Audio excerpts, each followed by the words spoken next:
encore une fois ce matin, mes précieux frères et sœurs qui est ici et tous ceux-là qui me suivent et qui me suivront sur YouTube. Je vous salue avec beaucoup de joie au nom précieux du Sauveur et Seigneur Jésus-Christ. Amen. Nous lisons aujourd'hui dans Matthieu chapitre 26, l'évangile selon Matthieu chapitre 26, et nous commençons au verset 36 que je lis au nom du Sauveur et Seigneur Jésus-Christ. Là-dessus, Jésus alla avec eux dans un lieu appelé Gethsemane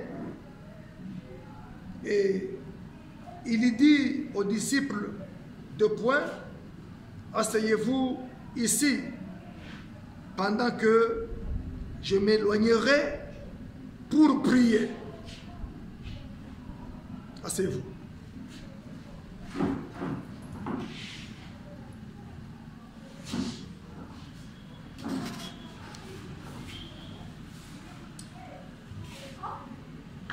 Il prit avec lui Pierre et les deux fils de Zébédée et il commença à éprouver de la tristesse et des angoisses. Il leur dit alors, mon âme est triste jusqu'à la mort. Restez ici et veillez avec moi.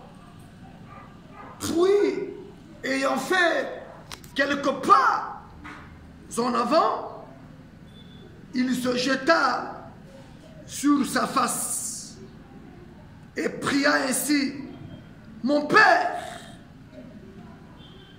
s'il est possible que cette coupe s'éloigne de moi. Toutefois, non pas ce que je veux, mais ce que tu veux. Et il y vint vers les disciples qu'il trouva endormis. Et il dit à Pierre, vous n'avez donc pu veiller une heure avec moi.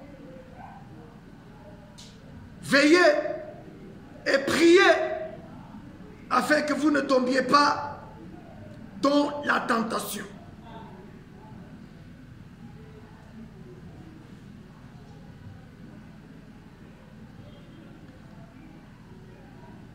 Point virgule, l'esprit est bien disposé, mais la chair est faible. Il s'éloigna une seconde fois et pria ainsi, mon Père, s'il n'est pas possible que cette coupe s'éloigne sans que je la boive, que ta volonté soit faite. Il revint et les trouva encore endormis, car les yeux étaient apaisantis. Il les quitta et s'éloignant, il pria pour la troisième fois, répétant les mêmes paroles. Puis il alla vers ses disciples et leur dit, vous dormez maintenant et vous vous reposez. Voici le reproche. Et le Fils de l'homme est livré aux mains des pécheurs. Lèvez-vous, allons, voici celui qui me livre approche. Amen. Encore une fois, Christ le Sauveur, le Seigneur Jésus. ajouter ces bénédictions à ces riches paroles que nous venons de lire. Continuer notre exhortation. Et on a commencé la formation.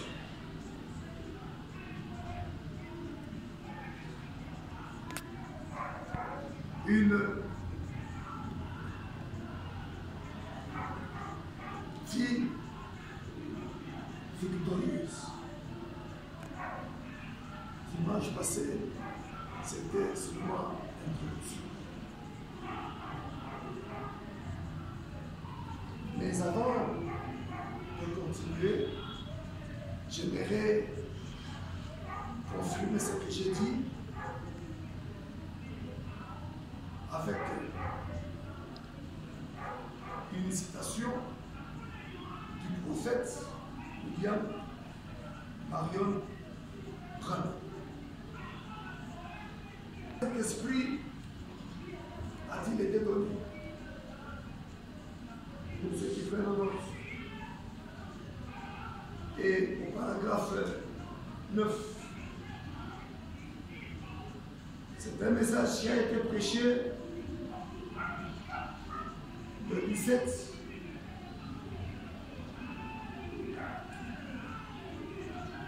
décembre 1959 à Jeffersonville. Je lis le paragraphe 9.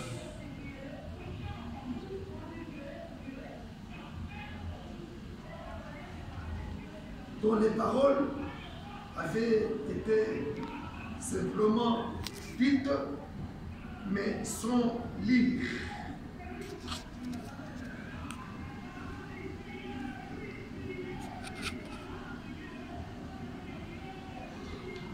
Au paragraphe 9, David a dit qu'il viendrait dans l'assemblée des saints.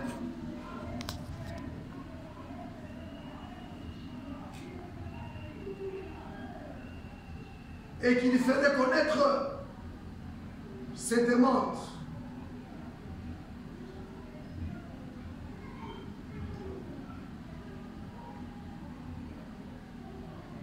Ici, je parle d'ici. Ici, David, un homme selon le cœur de Dieu.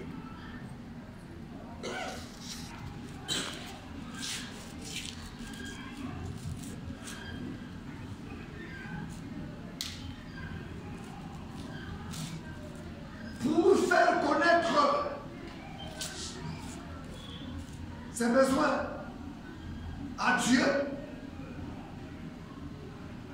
par des prières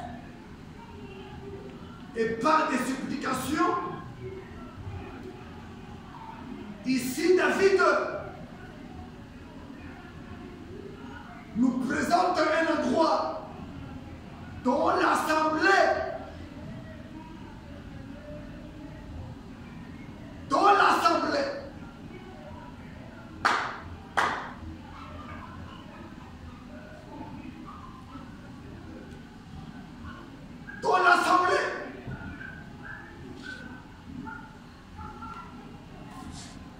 là où les aiglons s'assemblent.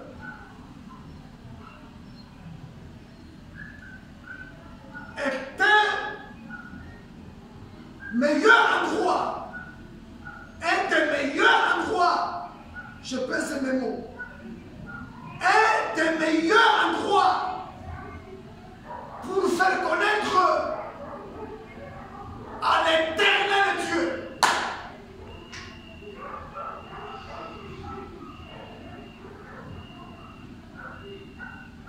ses besoins.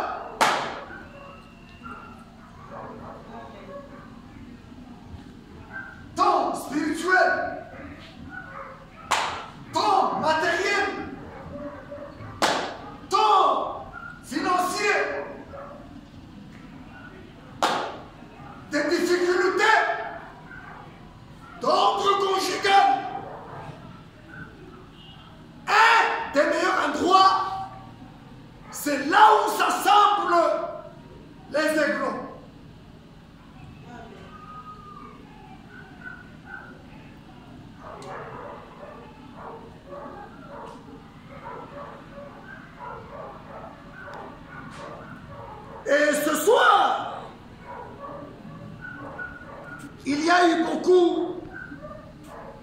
mains.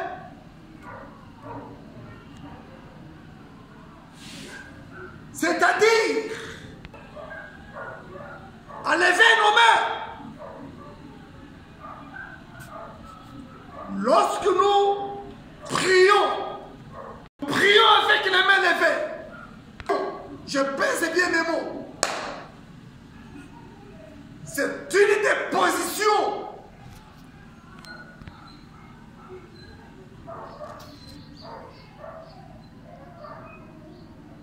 pour faire connaître à Dieu ses besoins par des prières au pluriel, par des supplications au pluriel et avec action de grâce. Et là, vous connaissez l'écriture. Je gagne mon temps.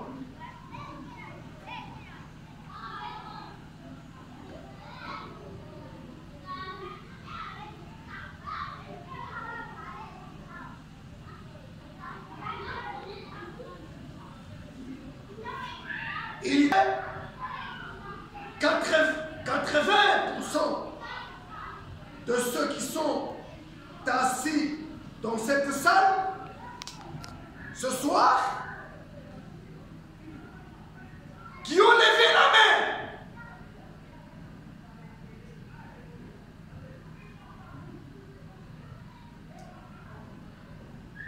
pour des demandes.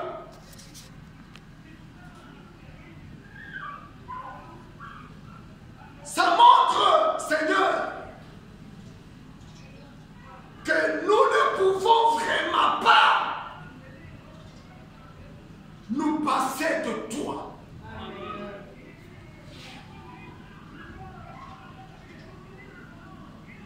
Et là, je reprends cette phrase.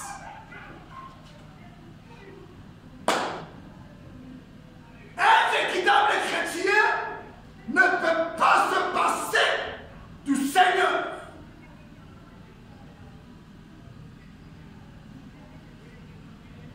Jésus-Christ, et je précise, il est ressuscité d'entre les morts.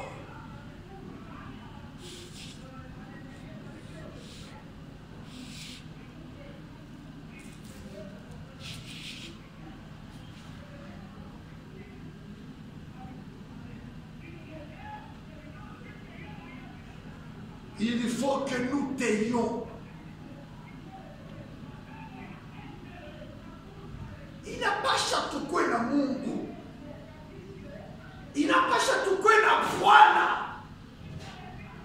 Jésus-Christ alifufuka katikati ya mafu.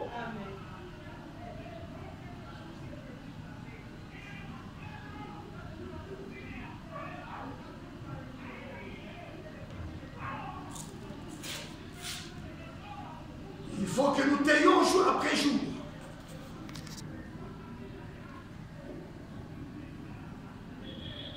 Tu es notre vie. Dites-le dans la parole. Amen.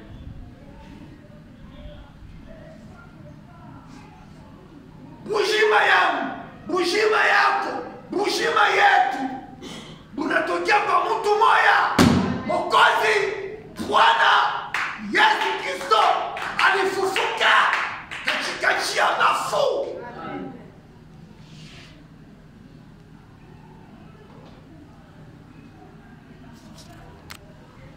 Tu es notre joie.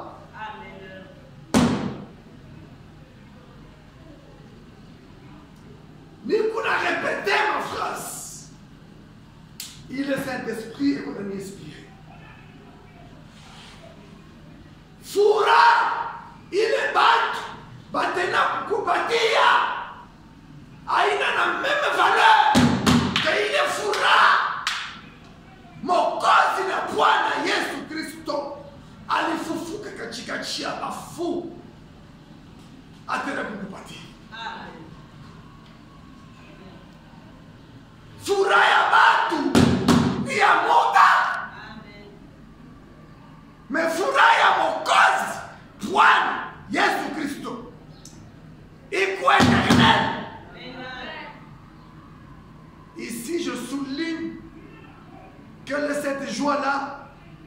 c'est celle de recevoir la vie éternelle.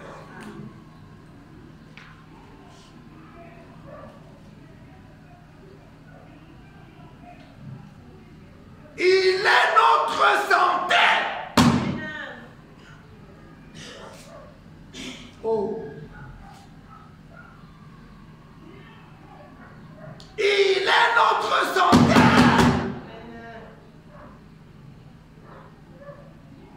Je ne vois pas dans cette petite église quelqu'un qui soit en mauvaise santé.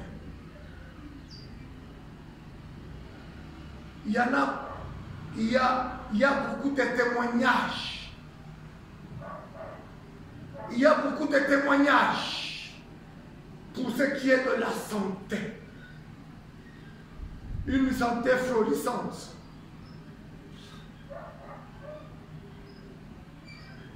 Le temps me manquerait pour témoigner.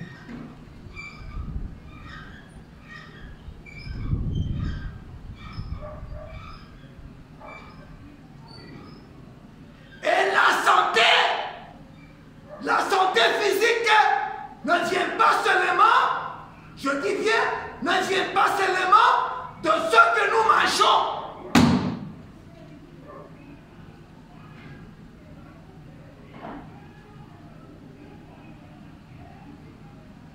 Je ne voudrais pas rentrer dans l'Ancien Testament pour vous parler de quelqu'un qui ne mangeait que les légumes, mais qui était dans une très bonne santé physique. J'avance.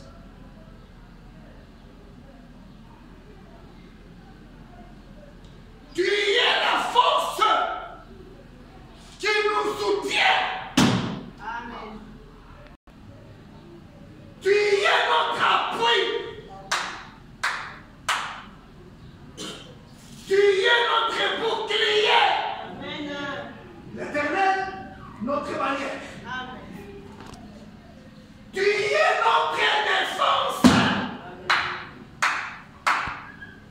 Cela n'exclut pas qu'on ait un défenseur juridique au tribunal ou au parquet.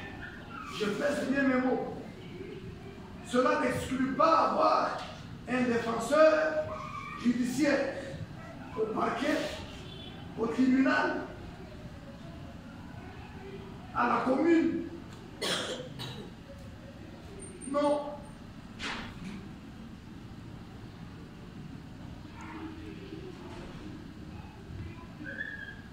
Nous avons besoin, au milieu de nous, de ces défenseurs judiciaires. Ouais. Devant le tribunal, devant le parquet de l'instance, et à la commune et partout. Nous en avons besoin. Et ici, il est parlé du grand défenseur.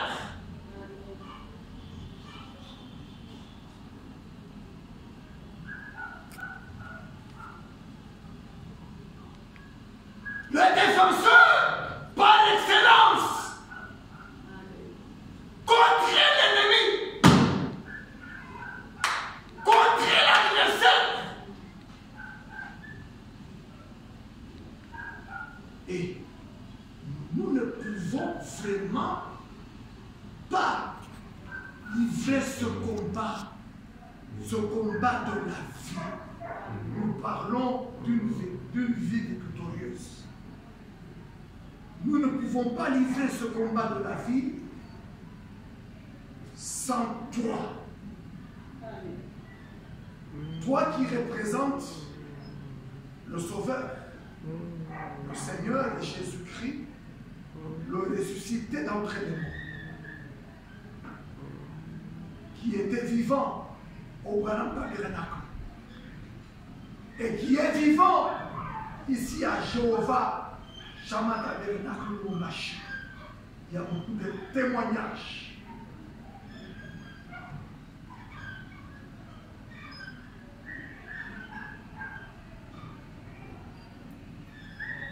Beaucoup de témoignages.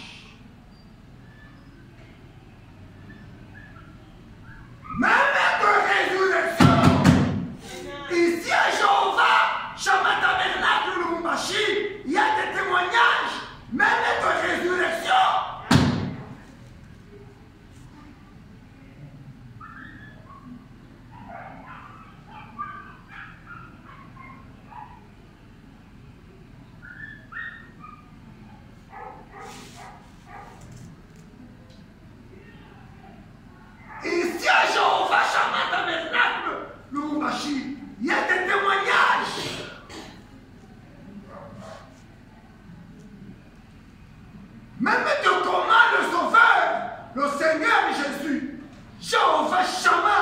qui veut dire l'Éternel est ici présent, témoignage qu'il est notre défenseur contre les ennemis, sorciers, féticheurs.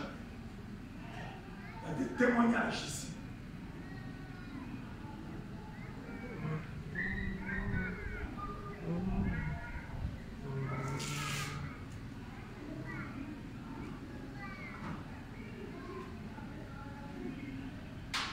Il répète encore, il nous serait totalement impossible.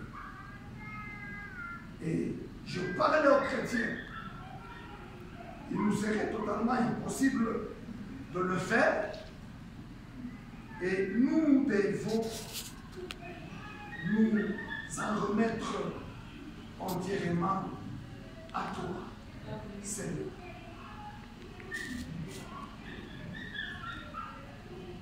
Car nous savons que nous marchons à travers une terre sombre et obscure.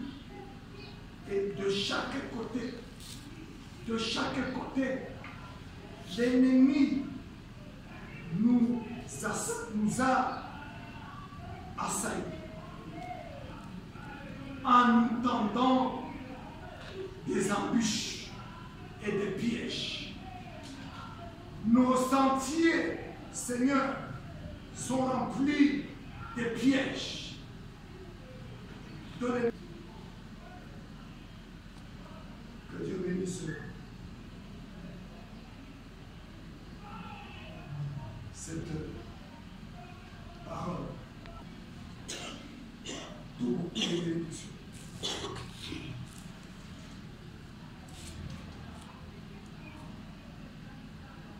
Nous continuons aujourd'hui avec cette écriture qu'on a lue en Matthieu, chapitre 26. Pourquoi ai-je pris cette écriture? On se le rappelle, nous parlons d'une vie victorieuse. La première victoire, c'est pourquoi j'ai pris cette écriture.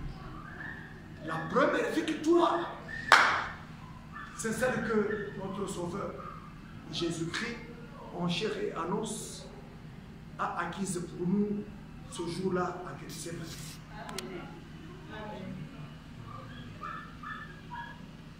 Lisez très bien ces versets que j'ai lus au début. Et c'est la première victoire. Et tu dis très bien ta Bible dans le Nouveau Testament. C'est la première victoire qu'il a acquise pour nous.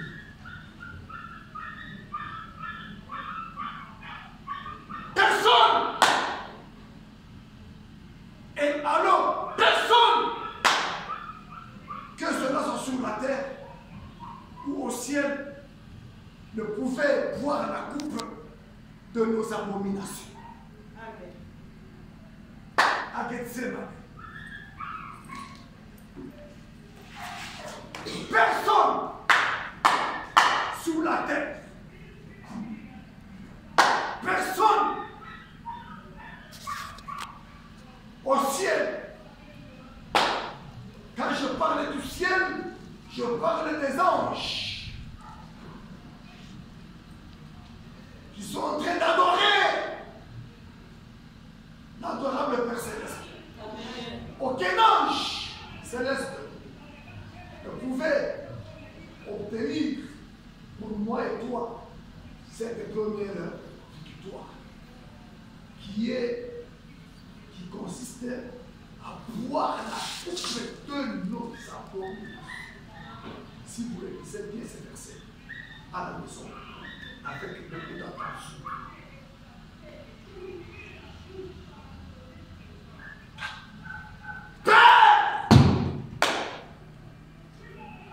S'il est possible que cette coupe s'éloigne de moi,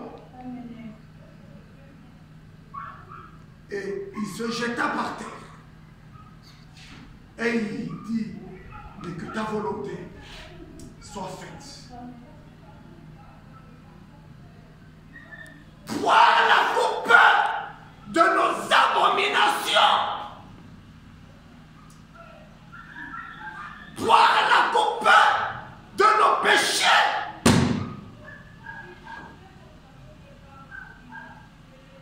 Je lis l'écriture de la Bible.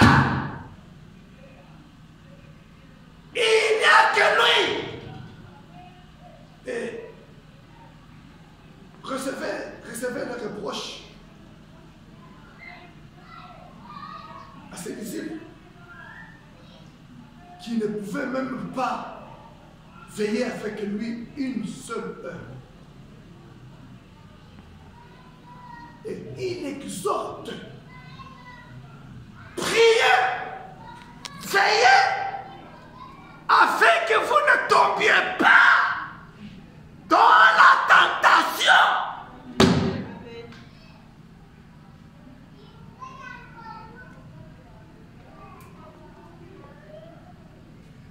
Un vrai chrétien, il a la conscience. On ne peut pas l'exhorter à prier.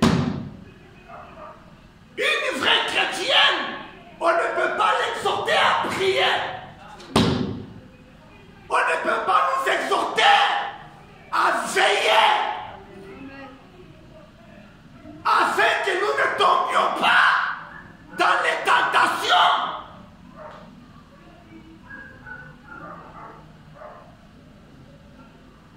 La prise de conscience t'a été volée. Tu ne l'as pas. La prise de conscience de veiller et prier afin que toi-même tu ne tombes pas dans la tentation. L'Écriture précise, l'esprit peut être disposé, mais la chair elle est faible. Amen. Là, le Sauveur, le Seigneur et Jésus-Christ obtint notre première victoire, puisqu'il a bu la coupe de nos péchés. Il a bu la coupe de mes péchés. Il a bu la coupe des péchés des croyants. Il a bu la coupe des péchés. Oh, de nos abominations.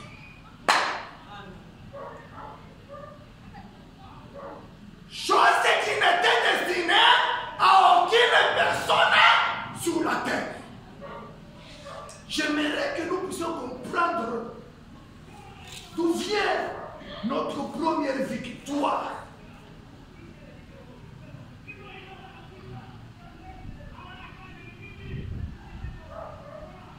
Et notre deuxième victoire,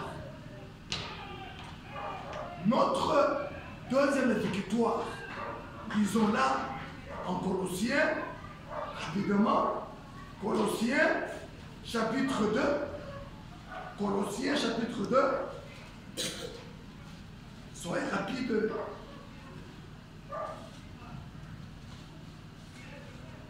Colossiens chapitre 2.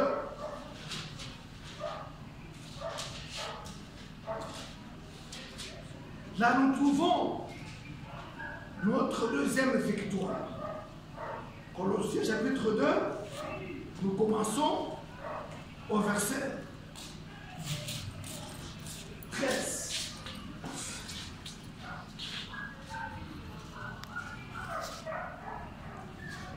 Est-ce que vous y êtes? Je parle de la deuxième victoire que notre Sauveur, Seigneur Jésus-Christ, a fait acquis ce matin. Colossiens 2, 13. Vous qui étiez morts par vos offenses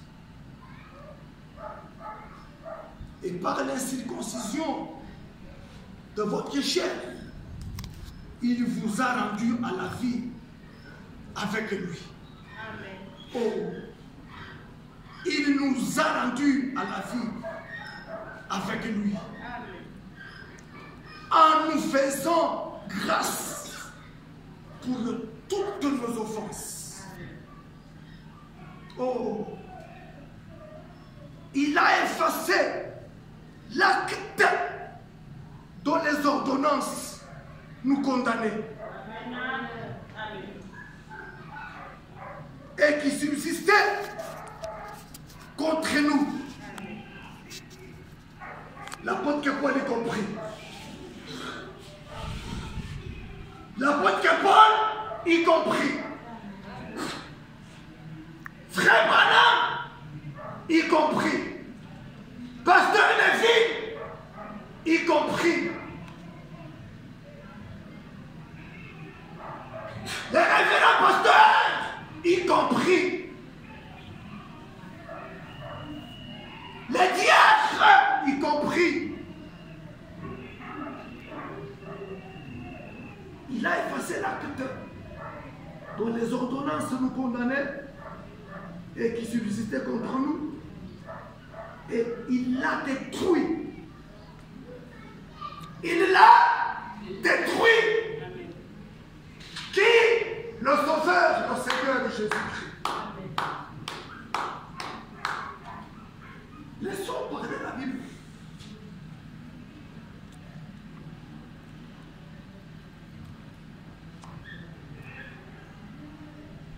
Quelqu'un dans un commentaire sur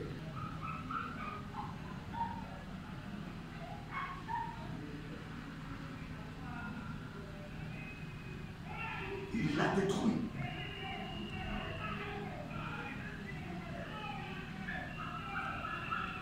En le clouant à la croix. Amen.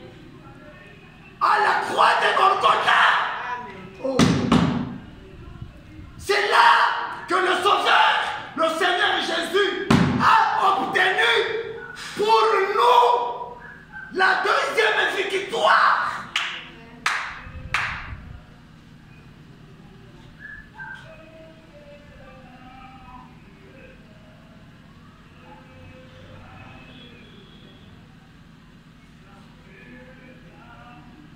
Il a dépouillé les dominations et les autorités. Ce matin, je déclare, soyez dépouillés de toutes les dominations. Amen. Amen.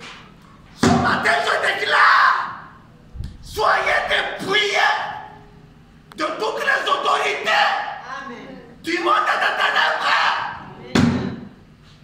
Soyez-en dépouillés. Amen.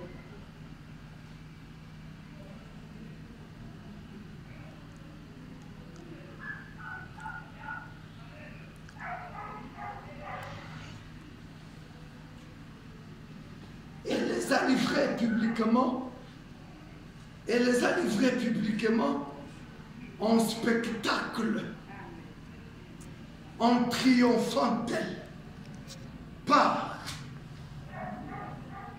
la croix. La deuxième victoire que notre Sauveur, Seigneur Jésus-Christ, a acquise.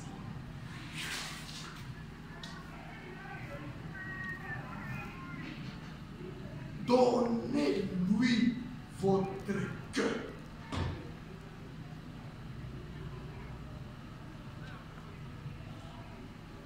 Oh. Que celui ou que celle qui n'a pas encore donné son cœur au Sauveur et Seigneur Jésus-Christ,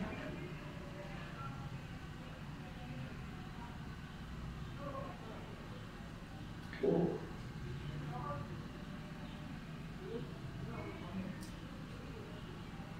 qu'aujourd'hui, le 15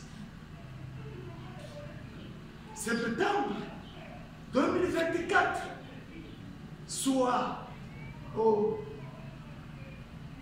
puisse ce jour où tu peur, où je t'exhorte à donner ton cœur au Sauveur.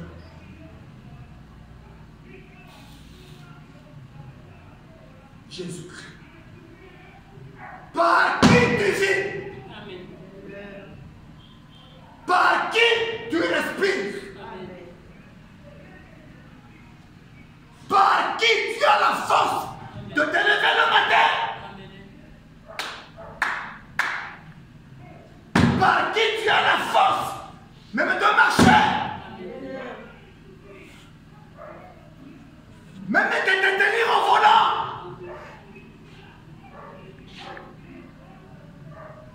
Puisse ce matin être un matin où tu vas donner ton cœur au Sauveur. Si tu n'as jamais fait.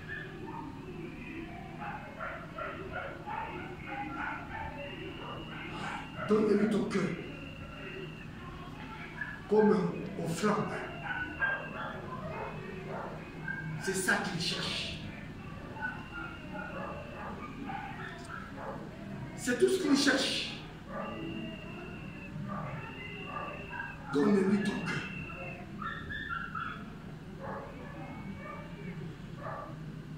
Jeune garçon, donne ton cœur au Sauveur. Jeune fille, donne ton cœur au Sauveur.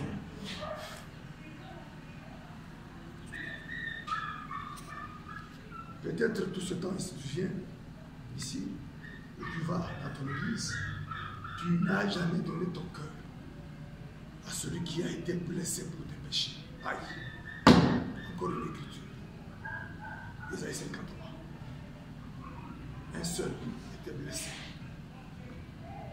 pour nos péchés. Un seul fut brisé pour nos iniquités. Pour encore appuyer que c'est dans la croix que notre deuxième victoire a été acquise. Amen.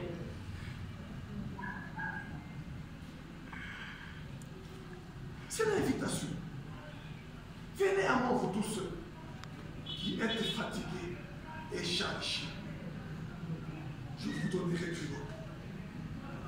Même si vos péchés sont rouges comme du sang, ou comme du cramoisi, venez à moi. C'est lui qui vous appelle. Il est capable de vous blanchir et que vous deveniez blanc comme la neige.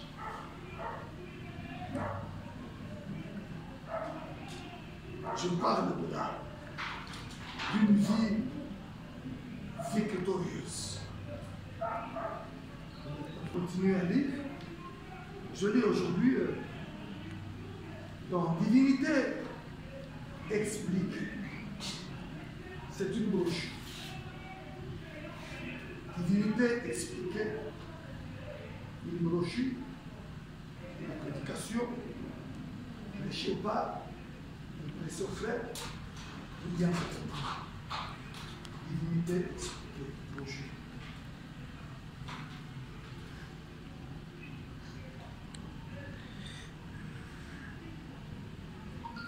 C'est un sermon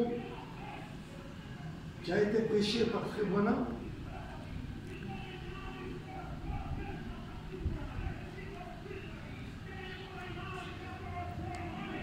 Le 25 avril 1961.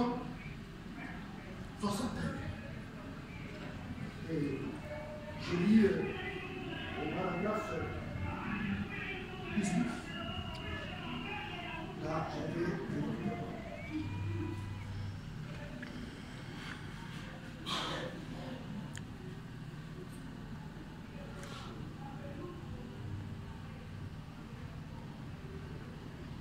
je peux remonter au paragraphe, au point 18. Et nous croyons réellement, Père, c'est une prière que notre précieux frère William Branham a adressée à l'adorable.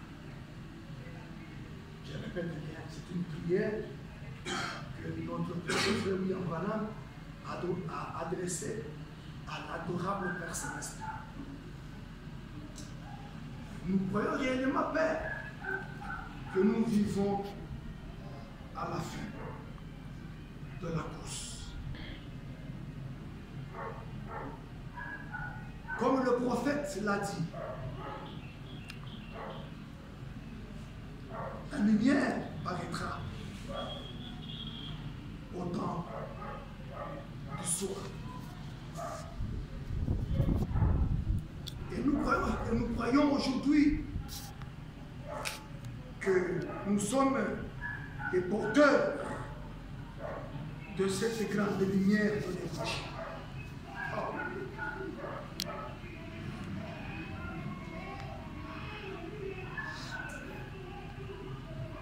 Nous croyons aujourd'hui que nous sommes les porteurs de cette grande lumière de l'Évangile.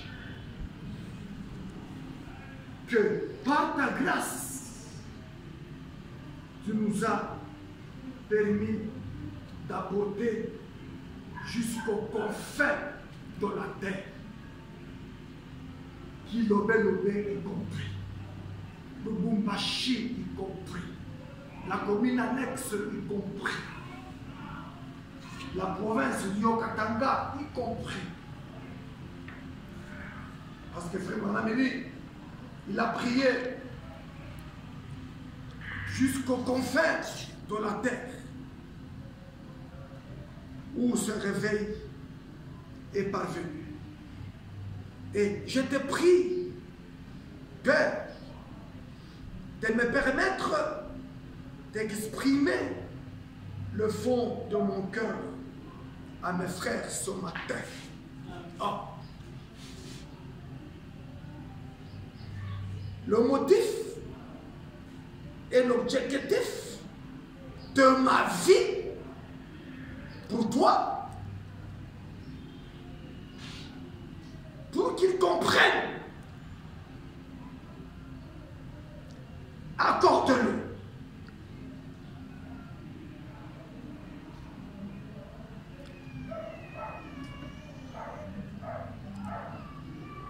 Ayons un motif.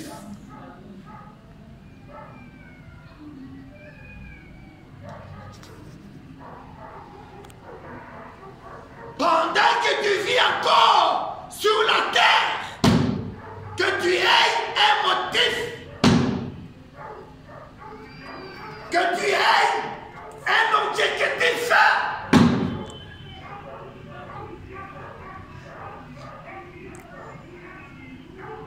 Ne te laisse pas séduire par le diable. Ne te laisse pas séduire par le diable. Je répète, ne te laisse pas séduire par le diable qui séduit Ève en Éden.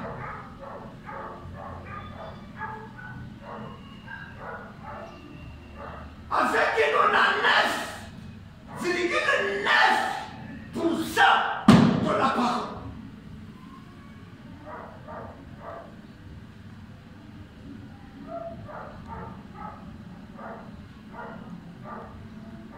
Ça a pris à Ève 99,9% de la parole.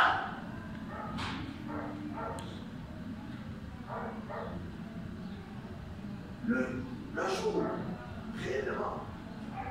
réellement, Dieu t'a dit, le jour où tu mangeras du fruit de cet arbre qui se trouve au milieu du jardin,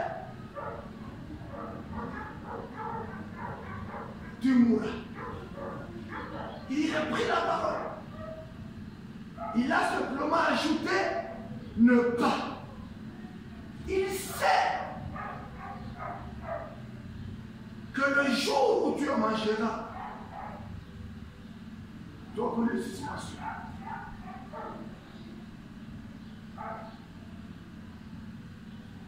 Soyons d'accord avec la Bible qui dit que Satan connaît l'Écriture. Revenons en Éden. Revenons en Éden. lorsqu'il s'approcha d'Ève,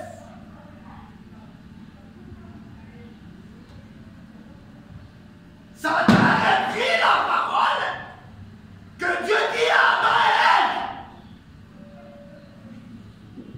Il y a simplement ajouté, mais pas, tu ne mourras pas. Alors que Dieu lui avait dit, Dieu lui avait dit, tu mourras. Lui a simplement ajouté, ne pas, tu ne mourras pas. Il répéta l'écriture.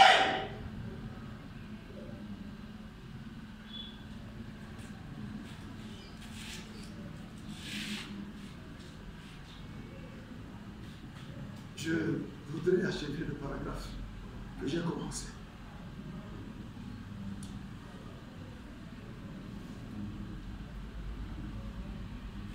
Et nous croyons aujourd'hui que nous sommes les porteurs de cette grande lumière de l'Évangile,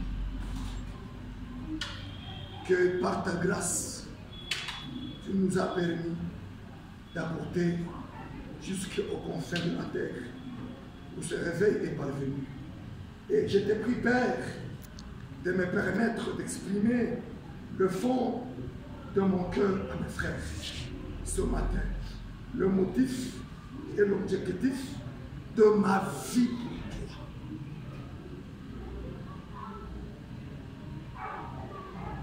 Ayant comme motif et comme objectif sur la terre de ne vivre que pour celui qui a obtenu pour nous et la première et la deuxième victoire,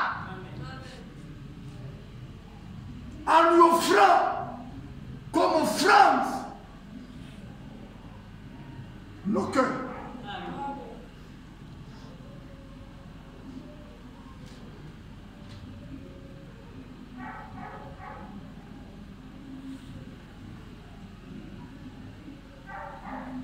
Pour qu'ils comprennent. Pour qu'ils comprennent. Et pour comprendre Jésus-Christ, dit à Nicodème, il faut que tu naisses de nouveau. Sinon, tu ne comprendras pas.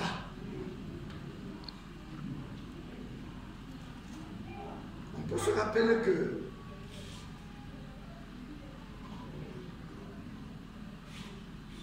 ce grand docteur connaissait les Écritures, lettres, Nicodème. Nicodème avait la connaissance des Écritures, mais sans lui-même, sans qu'il ait connu même l'auteur de ces Écritures-là. Puisque le Sauveur lui dit, tu dois naître de nouveau pour comprendre même les Écritures. Et même pour entrer dans le royaume de Dieu, il te faut naître. Sinon, tu ne verras pas. Voir, c'est comprendre. Tu ne comprendras jamais les choses de Dieu sans la nouvelle naissance.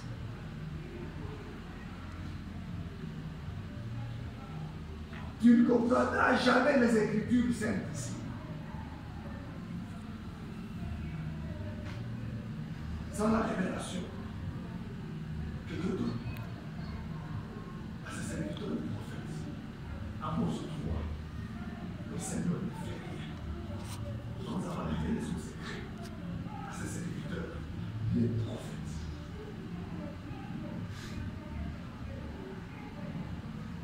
Accorde-le afin que nous puissions avoir une communion afin d'avoir une communion autour de quoi? Autour du plein évangile. Autour de quoi? Autour de toute la part. Afin de ne pas être séduit. Aujourd'hui, dans cet âge de l'Antichrist, Satan, le diable, a réussi à se faire adorer par des milliers de personnes sans qu'ils s'en rendent compte qu'ils adorent le diable. Dans les églises, Satan a réussi, après que l'ange Michael l'ait expulsé du haut des cieux, lui et les 2 tiers des anges qu'il avait séduits, l'ange Michael l'a précipité sur la terre. Et aujourd'hui, Satan n'est pas dans les bars seulement. Il n'est pas seulement dans les cabarets. Il n'est pas seulement dans les boîtes de nuit. Il est dans une église. Amen. Satan a aussi son église, où il se fait adorer par des milliers et des milliers de gens, des milliers des hommes, des milliers des hommes et des femmes, des milliers de prédicateurs, des milliers de révérends pasteurs adorent le diable sans s'en rendre compte.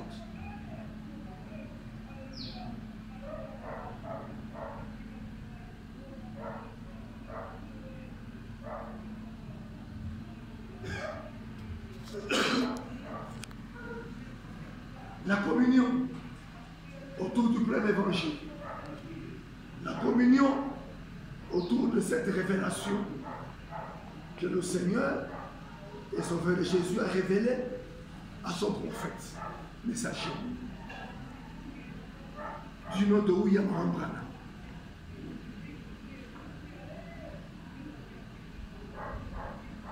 Une collaboration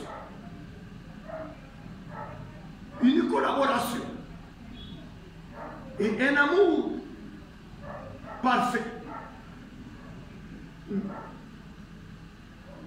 dans toute l'œuvre de l'évangile, car nous le demandons au nom de Jésus-Christ, qui a prié pour que nous soyons un.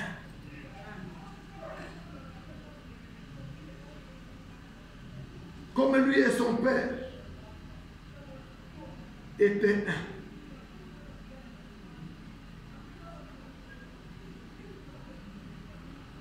En croyant ceci,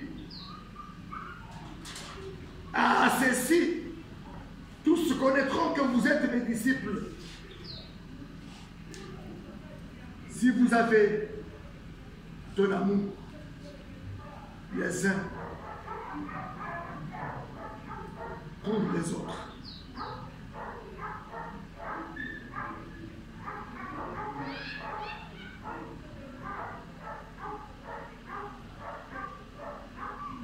Au moment des tentations. Au moment des tentations. Là, on revient à l'écriture de la fois passée, Matthieu 4. À partir du premier verset jusqu'en bas. Ces versets nous montrent comment le tentateur s'approcha du Sauveur et Seigneur Jésus-Christ en chair et en os.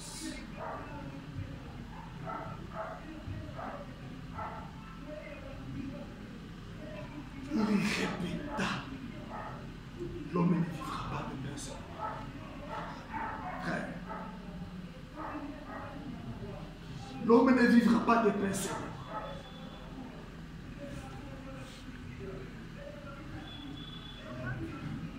Mais de toute part.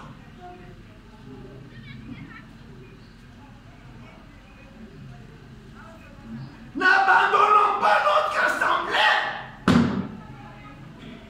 dit l'apôtre Paul en Hébreu, chapitre 10.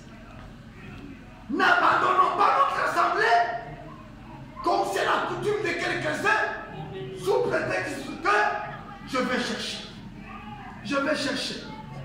Pierre, revenons à mon sermon de la fois passée, une pêche miraculeuse. Pierre, pécheur professionnel des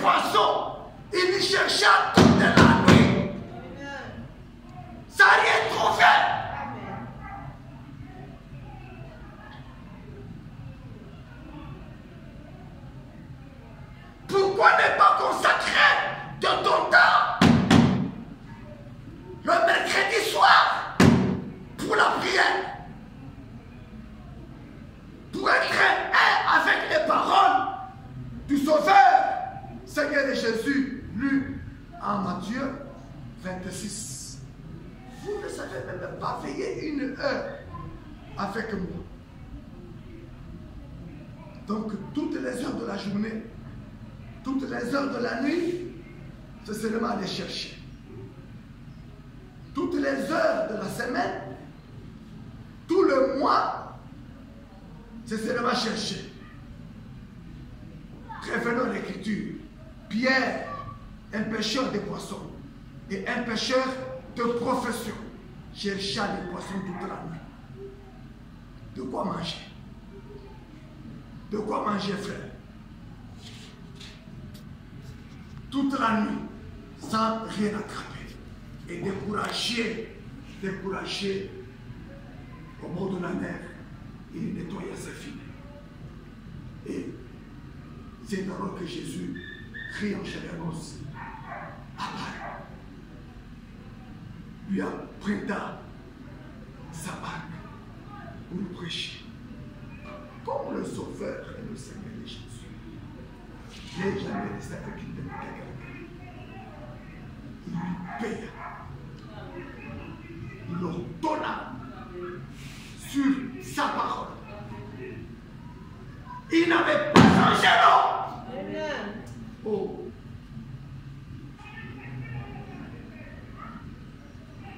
Il n'avait pas changé, non? C'est ce même frère qui boit de l'alcool.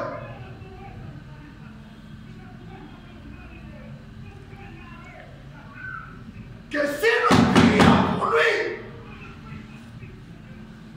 le christianisme est basé sur l'amour. S'entraider, s'assister mutuellement, prier les uns pour les autres.